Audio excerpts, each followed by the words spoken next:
Welcome to The Yarn. We're your hosts, Kristen and Regina of Black Yarn Inc., a nonprofit dedicated to shining a light on systems and community through Black experiences.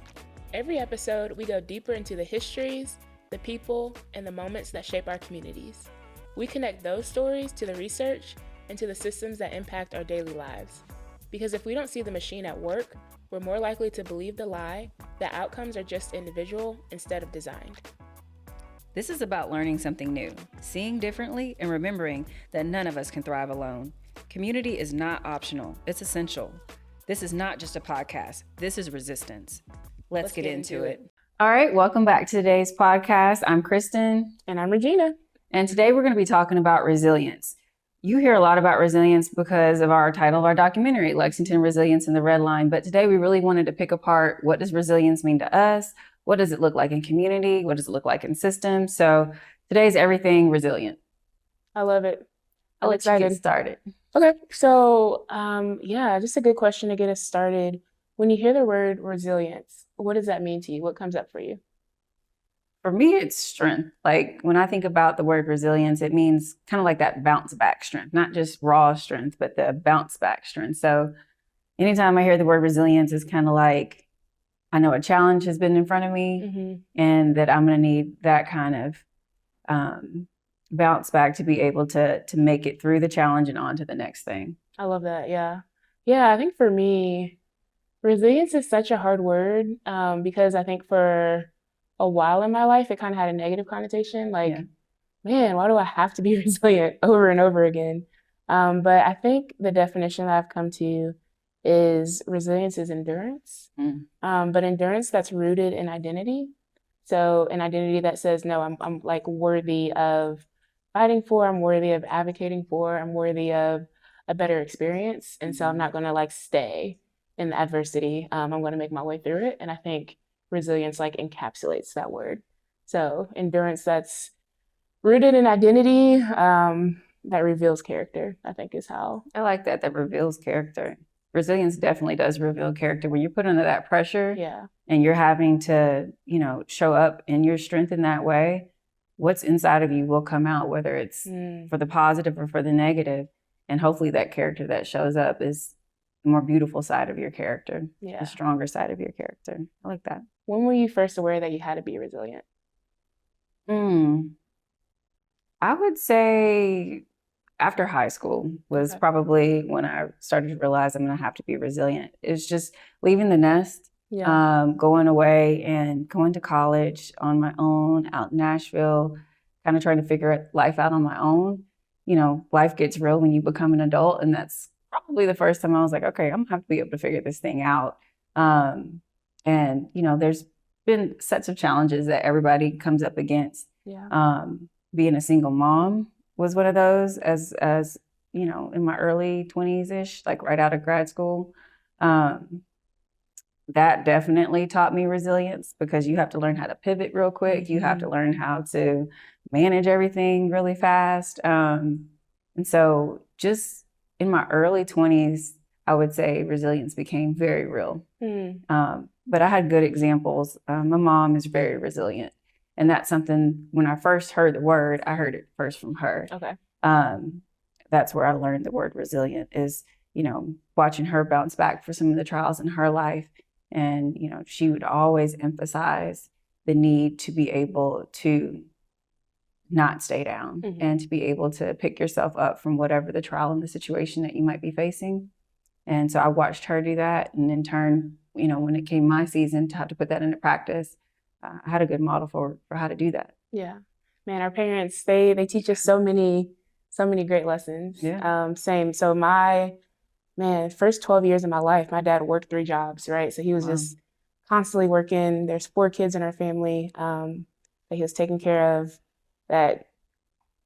He just spent a lot of time working so that way we could have what we needed. But at the time we had 1 car. So my mom, is like, she's dealing with schedule, she's dealing with sports, she's dealing with 4 kids, trying to get everybody, to the places where they need to be.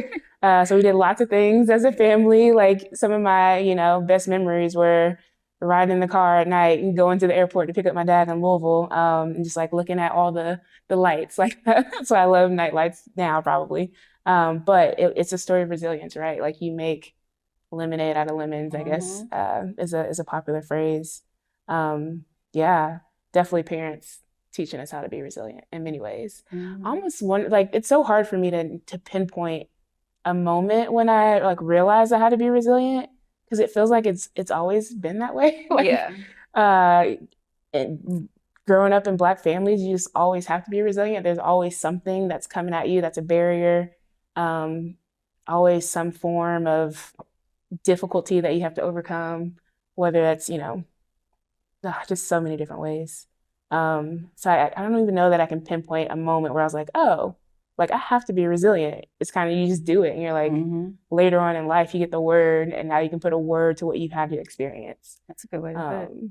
So yeah, resilience is hard, but it can be good. It can be rewarding on the other side of it. I think one of the things you said when you talked about defining resilience is that it helps build character. And the way it helps build that character, it shows you what you're made of. Yeah. And so if you didn't have to be resilient, you wouldn't always necessarily know or have to tap into all the things that are on the inside of you. And so it calls forth certain aspects of yourself that you wouldn't necessarily know is there. Yeah. And so, it is a necessity to be resilient. If you didn't have that pressure applied, you'd stay stagnant. And some of the most beautiful developments happen out of the need to be resilient. Yeah. Whether that's in community or as an individual. I love that. Yeah. So I love that you brought up kind of this dichotomy, and I guess it's not even a dichotomy, but this idea of like resilience being a strength and resilience being a necessity. Can you say more about that? Like, seems like it's both. It is like, definitely. I don't know that it's one or the other. It is definitely both, being a strength and a necessity. Just if you think about rearing a child, you don't, and you learn this as you go along. At first, you have a baby and you want to make everything easy for them. You want to make it cushy for them. But soon, as they become young adults, as they become teenagers, as they have to go out into the world, you realize that they're going to need some type of internal strength to be able to fight the world that they are up against. And so that makes resilience a necessity and a strength. If you will actually be underdeveloped if you do not have a sense of resilience, because the world is not going to stop coming at you, whether that's you being the community, whether that's you being an individual. There's a lot of forces on the outside world that come at us on a daily basis. Without having that skill set of resiliency, you can sink and you can fail, and you cannot even know why. You can think, oh, I was nice. I was a good person. I did all the things right. But if you don't have that ability to fight back and to stand strong and to pivot, a part of being resilient is learning how to pivot. If you don't have that nimbleness that resiliency requires, life will find a way to take you out. Yeah. So yes, it's a strength and it's a necessity to survive, kind of like survival of the fittest. Resiliency is a part of that. Resilience definitely is a part of that. And I think, man, something that you said, just the word community, right? That always sticks out to me, because I'll say it again and again, community is our superpower. It's the way that we can handle being resilient is because we know we're not alone in it. Yes. And so, when you're born, growing up, your family unit is kind of that first level of community that helps you overcome, difficulty. Something, you break your leg, right? That's a terrible thing. It hurts. I've broken my leg, broken my wrist, many things. But you have your community to lean on to help you get through these situations where you're learning how to walk again, where you just have to lean into other people. And I think that is something that can get lost in an individualistic society, where it's like, no, I have to figure it out on my own. I have to do everything on my own. I can be resilient, but I think there's an important component of community that makes resilience healthy. Maybe I'll say that. Yeah, I would agree. I'd say community is a force multiplier when it comes to resiliency. Like, yes, you can do it on your own, but that would be a lot harder of a way to do it. And there's certain times where, things happen where doing it on your own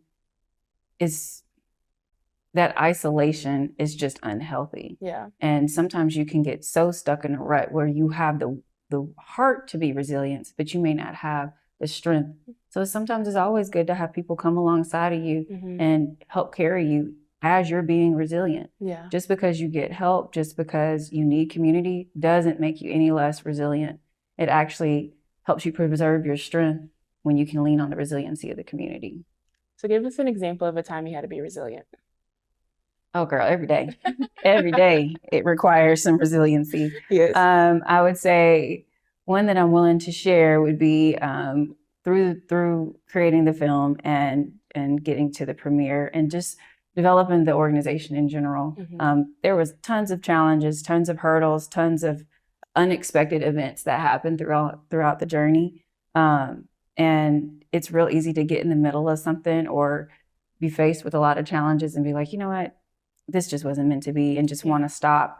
But because of the support of the community that I had around me and the resilience that I had on the inside of me, we did not stop. Yes. We kept pushing, we kept going, we kept pivoting and being flexible and making a way out of no way. I would say that is the core of resiliency, is making a way out of no way. And that's, a colloquialism that's often heard in the Black church, but that really is the core of what resiliency is. And so when you think and you hear the title, Lexington Resilience in the Red Line, what we're saying is people within this red line community who made a way out of seemingly no way to still have a beautiful life and have home ownership and have all the things that make for a thriving community. They made a way out of no way. They were resilient. Yeah. And in your own family, like being from Lexington, there's a very unique story and through line of resilience, right? Your family was one of the first to be a part of St. Martin's Village, to experience home ownership because of VA loan benefits. Say a little bit more about that, the resilience that your grandparents had and how that kind of set you and your family up for the future that you have. Yeah, I would say my family, from what I've heard, they did a lot of firsts, and they were comfortable with it. I don't know if they were always comfortable with it, but regardless of whether they were comfortable or not, they did it. Yeah, they did it. Yeah. They didn't let it hold them back. So, like you said, being one of the first residents in St. Martin's Village, being some of the first to work at IBM and help, integrate that business here in Lexington, my grandmother being one of the first students at the University of Kentucky during her time, which wasn't easy, but she showed up. My family has a history of entering into spaces that oftentimes people like us aren't readily seen in. And that alone requires a type of resilience and fortitude to not be dissuaded by the comments of others, the perceptions of others, the opinions of others, and just being able to push forward and put your best foot forward, regardless of the tension or the backlash that might be surrounding you. I want to double click on that idea of showing up, right? Because that's a huge piece. We talk about this all the time as introverts. It's really easy to not want to show up, to want to stay home and like stay in the comfort zone. But there is an importance in showing up and being present and being seen. I know I was at a conference, I think it was a social equity leadership conference, maybe 2 or 3 years ago. And there was a speaker, a Black woman who was speaking, and what she said just stuck with me. She said, as Black people, and this was to a room full of Black and brown people and others as well, but majority Black and brown people. In a lot of academic spaces, people don't recognize your absence because it's almost like, well, you're not supposed to be there, but they recognize your presence. So like, be present and show up, because it's going to cause somebody to pause and be like, oh, okay, this is different. Maybe I wasn't expecting a Black woman to be leading this session. But here she is. So like, let me hear what she has to say. And that was a fundamental shift for me. I'm like, okay, let me just show up. Like, let me just try things at least once. Let me just be present, because I'm going to have a conversation, right? And conversation just yields so many good results. We see that all the time from people that we engage with on a daily basis. I'm thinking Rachel, right? She's our logistics manager who's always talking about the power of a conversation. And so I think those can be had when we show up. And I think that definitely helps push us forward with resilience. That's good. So I have a question for you. When you think about resilience, we talked about it being a strength and a necessity. Is there a time where you felt like you didn't want to have to be resilient, or you felt exhausted by the need to show up in this resilient way? How long do you have? Yes, a little bit. Absolutely, man. I think about this fall where there is so many high highs, but also a lot of low lows. So it was a huge accomplishment to release the documentary, release the film. We got to go and do a ton of speaking engagements. We were on the front of magazines, and like people were talking about Black yarn, and they're talking about redlining. They're talking about all this beauty. It took a lot to get there, right? Yeah. In the last kind of quarter before that film came out, we were working very up until the very last day, and even after the premiere, to make edits and changes. But during that time, man, I call it the 4Ds. So during this time, I was displaced from the home I was living in. That was chaotic, lots of disruption. One of my best friends from childhood passed away, so I experienced death. I'm writing my dissertation, so like had to defend my dissertation proposal at the same time. And then a family member got a diagnosis that was really hard. And so it's like these 4Ds are happening that are kind of disrupting, the day-to-day routine. You can't just focus on school. You can't just focus on like the film and the success of that. There's grief that you're carrying. There's hardship. There's just confusion. There's so many things that you're carrying with you through life. And if I just laid down and didn't keep going, then I wouldn't be here today, right? We talk about often how I'm kind of like living the life that I prayed for, but does it feel like it though? The journey to get here was not what I prayed for. Yeah, so that can feel hard, but I think that speaks to just that idea of resilience and continuing to move forward, to have this idea and this vision of what I want life to look like, and it's a life that's an impactful life. And to get there, you have to go through some hardships, or that has been my experience. And I think the experience of most, I don't know many that have arrived at a life that they love without some hardship in the way. Say that twice. I don't know many that have arrived at the life that they love without hardship in the way. Yeah. But a part of it was necessity. A big part of it was strength as well. So I am a strength athlete, which is a lot of fun. But what comes with that is this idea that you have to fail to get better, to get stronger. Like you have to find the limits of where your body can go to, and then work to increase those limits. And I think just like when we talk about resilience in communities, it is the community that helps us to build that strength. To keep coming together, to have those conversations, to keep thinking about and imagining a world where everybody can thrive and succeed and be taken care of. So that's the question. How do you see communities that are exhausted from being resilient, from the things that continue to come at them, to feeling like they can't get their feet, squarely on the ground? Yeah. How do you see communities being able to come back together, to rise above that feeling of exhaustion, to be able to reclaim their resilience in spite of? That's a great question. It's a great question that I think goes back to being willing to show up. So show up in the spaces where decisions are being made, show up in spaces where you feel like you're not seen and you're not heard, and be willing to be that voice, but you don't have to show up alone. And I think that's what we're trying to do at Black Yarn, is create this community where it's saying like, hey, we'll lock arms with you, and we can show up together, and we can go make some noise. Like we can go ask for some changes, so that way we can be in resilient communities. I also think about the work from Dr. Wendy Ellis. So we got to have a conversation with her a few weeks ago, maybe a month ago now. She's at George Washington University. Amazing person. We're excited to attend her Summer Institute in July. We'll bring more about that to you guys later. Yes, a little bit more about what it means to build resilient communities and coalitions. But she has this framework that's just called, it's a tree, which I love trees. We love the tree metaphor. We've done a lot with tree metaphors. But it's a tree of what community resilience looks like. But some of those elements are safe and stable neighborhoods, community advocacy, there we go, and agency, environments that promote social connectedness, healthy and supported individuals and families, social and economic mobility, and access to capital.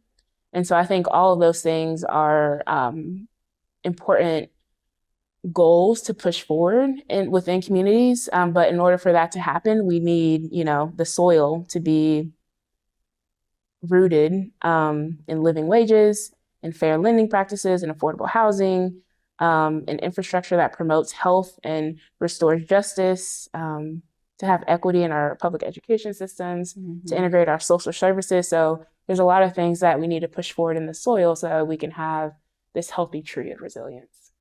Sounds beautiful. Yeah. So tell me more about how you see resilience connecting to the story and the work of Black Yarn. I think you're going to continue to see this thread of resilience throughout the work we do over the course of the next several years. Resilience is not a one and done term for us. I think what you're going to see is resilience in action.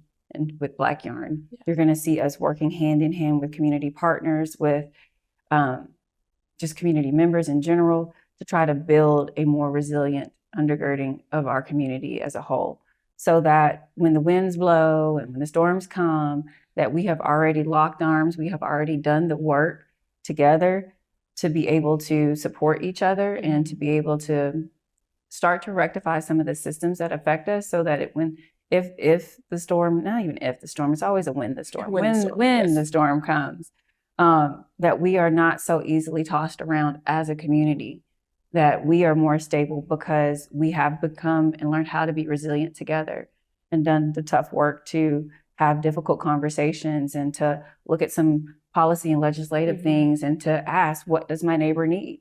In order to be a resilient community, you have to have visibility on your neighbor. Yeah. You can't be resilient and not see your neighbor as a person. So asking some of those tough questions, being able to sit and listen, working on some of those people skills. I think that's a common thread you're going to continue to see throughout the work of Black Yarn, is helping the community to learn how to be resilient together in order to be stronger and have a better future. Yeah, so talk about some of those things that we're doing at Black Yarn, or even things that are happening in the city that is building and changing and providing opportunities for resilience. So yeah, we have a summit coming up on September 19th. We have a full day conference. It's about housing equity. We're going to be looking at all different types of things related to housing, but really trying to figure out where the gaps are in the housing system, ecosystem here locally. And out of this conversation, it's not going to be one of those events where we're just talking at you. It's a participatory event. So if you're coming, feel free to come and bring your input. We want to know how housing is being impacted in your sectors, what projects are going on around the city, what are the areas of need and opportunity, because what we're going to develop out of all of this is a brief. So a packet that can be shared throughout the community and with policymakers to help inform decisions and have common language around housing and housing equity. Yeah, I love that. Yeah, I'm excited. I'm excited for that brief to come out, so we can hear from community members, we can hear from developers in the private industry, from the public industry, from nonprofits, to really learn what is occurring in our city. So that way we can all kind of have visibility to the resources that are there, but also like, where do we still need help? Exactly. Where are people still needing to be resilient because things are not looking great right now? Yeah. I mean, we know, a part of being resilient is being able to realize not everything is going to be a quick fix. Right. And housing is one of those things that obviously is not going to be a quick fix, but you don't have to have quick fixes in order to be resilient. Like you said, it's endurance, and endurance means you're going to be out here running for a while. So we invite people to be resilient with us in the process of exploring what the housing ecosystem looks like and what the needs and barriers are here locally, realizing that this is going to be a long haul kind of conversation and collaboration and change. It's going to take time. It's going to take a little bit of time. A time and a vision. So we're excited for that. All right. What else do you want to say about resilience? So with the summit coming up, we're going to be looking at all types of systems and people having to endure these systems in order to survive. How does it look like, or what does it look like to go from enduring systems to changing systems? Yeah, so I actually think about this a lot when I think about policy and how it kind of allocates benefits to some and burdens to others. And I think a big important step is first to understand the landscape and the context in which we're in, right? So if we are creating housing policy that doesn't take into account the decades of redlining or restrictive covenants or all of these things that created, the stratification that we see, then I think we're not going to build resilient systems. We're going to build systems that benefit the same people and disadvantage the same people. So I think a big first piece of that is acknowledging the landscape and creating policy that can help level the playing field. And we have to be very intentional. Nikki Lanier calls it proportional fairness, right? We need to take into account those that have been harmed and create systems that repair that harm. So I think that's kind of the first element. The second element is just kind of the visibility piece, like making sure people know the resources that are available to them, not just putting it on a website and assuming like, oh, it's out there, people will know it, they'll find it. No, we need to be intentional about saying like, hey, did you know, like you qualify for this, your community qualifies for this, or like you're already opted into this, you can choose to opt out of that. I think that will push us forward to a more resilient community as well. And then lastly, just like making sure we're creating policy that doesn't create more harm. I think when we think about just all of the systems in place, oftentimes those are systems that have divided people historically. And I think if we can create communities where our systems create that resilience and it doesn't have to be put on people, then I think that gets us to a good spot. I like what you said about systems having to create that resilience instead of using people energy to always have to fight the systems to be resilient. Yes, absolutely. Because if I don't know what's happening, if I can't see like, oh, there's a hurdle like around the next corner, then I can't prepare for it. But if our system just makes it simple to where we can use these resources, benefit from these resources, that everybody can thrive, then I think that will be just a beautiful way to live. And so I'll ask you our final question. In a world where things are great, we have resilient communities, what does that world look like where people themselves don't have to be resilient, but they can live and thrive? I think it taps back into what you just said, where the systems pick up some of that weight.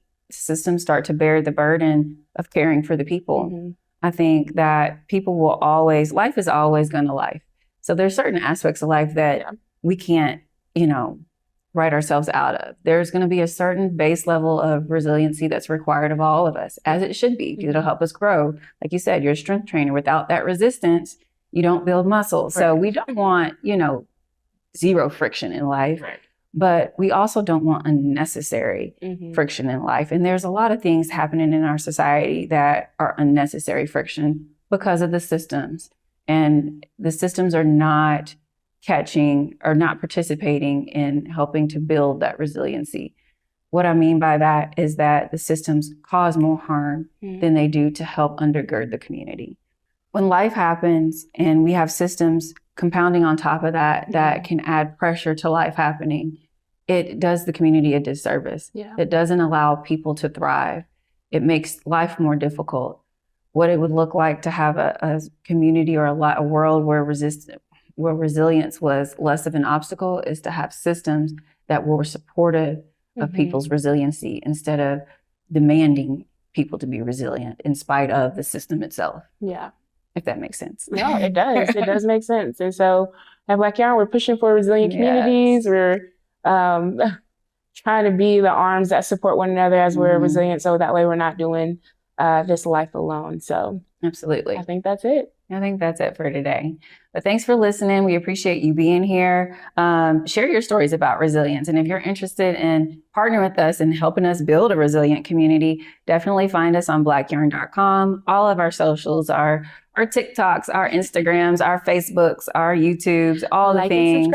Find us like and subscribe. Find us out in community during our Community Connections Day. Find us at the summit. We have a screening coming up again in June. Any of these things, all the opportunities to help build community and connection and talk more about resiliency. Awesome. Thank you, guys. Bye. This is more than a record. This is the weaving. Thread by thread, story by story, until the truth becomes visible.